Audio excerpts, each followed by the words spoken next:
wealthy man was swimming in the 58th floor suspended pool when he suddenly spotted a bald man beneath the pool. At first he thought it was a hallucination, but then the glass shattered unexpectedly. The tycoon desperately tried to swim back to the edge, yet a powerful suction force trapped him completely. As the glass collapsed entirely, he plunged into the abyss with the rushing water. Meanwhile, the bald man calmly packed his tools and walked away without a second glance. His name was James, the industry's undisputed accident specialist. Now only one final assassination stood between him and retirement. His employer handed over the target's profile, explaining this man was his sworn enemy. The target controlled Africa's entire arms trade, currently hiding in an island prison 112 kilometers away. The prison was built on a 100-meter cliff, surrounded by shark-infested waters, making it nearly impossible for enemies to approach. Not to mention, he was constantly guarded by heavily armed soldiers, making an accidental death seem like an impossible challenge. But of course this was nothing for James. He tracked down a local fugitive who resembled him, tattooed identical markings on his face, and forged the convict's identification papers. The next day,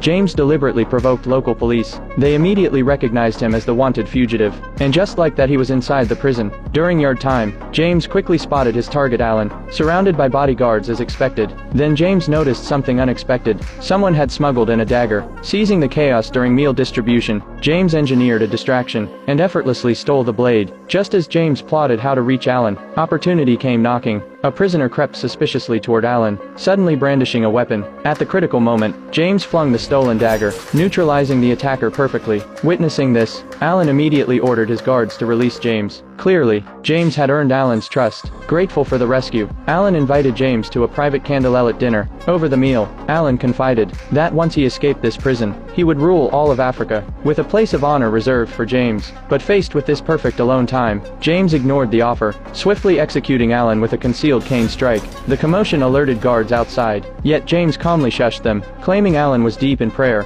The guard saw Alan apparently praying, and respectfully withdrew, unaware James had posed the corpse using the cane. Thus the assassination king's career concluded flawlessly.